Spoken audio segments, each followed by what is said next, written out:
Nakulbaan, first time. First time. First time. Yeah. Praise God.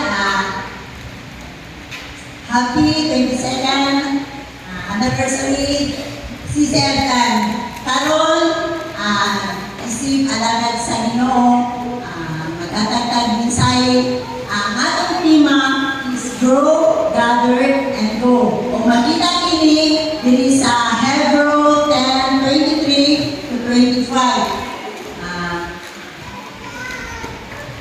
Magpabilin kita malikon sa paglaom nga atong giuntan kay nakasalig man kita sa Dios. So, ang una natong tema is grow.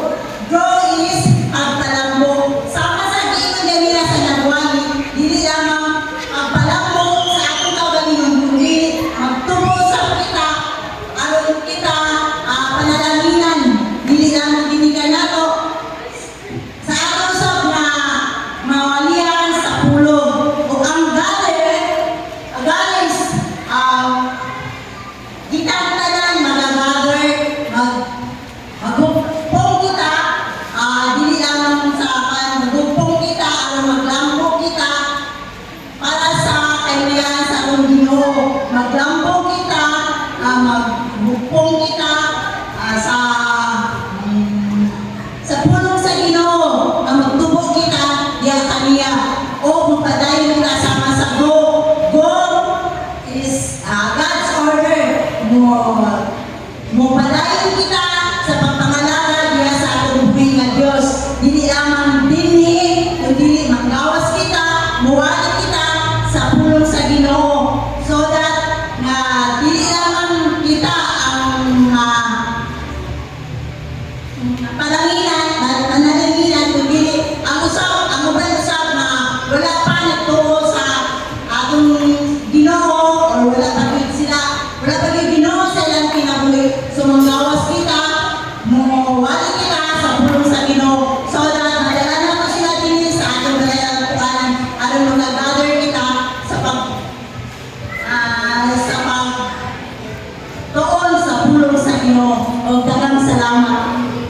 Okay, daghang salamat. Hearts, nyam. Praise God, may butang sa tanan, no? Nalaygo ng Diyos, matag-usapan ako.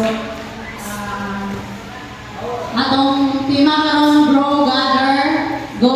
Hebrews 10:23 to 25. Magpabilin kitang malikon sa paglaom nga atong gihuptan kay makasalig man kita sa Dios nga tumanong dili niyang saan. Magdinasigay kita sa pagpakita sa gugma o sa pagbuhat sa maayo. Dili nato undang ang batasan sa panagtigom sama sa gibuhat sa uban. Magdinasigay mon kita labi na kay nasayod kamo nga hapit nga moabot ang adlaw sa pagbalik sa Dios. Magampo langit mo ang balahan ng Diyos, ang kami Ginoo sa pagtuon sa pagtulong Ginoo. Dihugi ako sa imong alagad na mapaabot ang imong katuyuan, Lord God. In Jesus' name I pray. Amen. Karong mag-discuss sa atong tema, grow, gather, and go. Grow is pagtubo sa espirituhan ng kinabuhi. So, kinahanglan sa pagtubo nato, kinahanglan kita mismo, dili lang sa pisikal nato na panglawas kita mo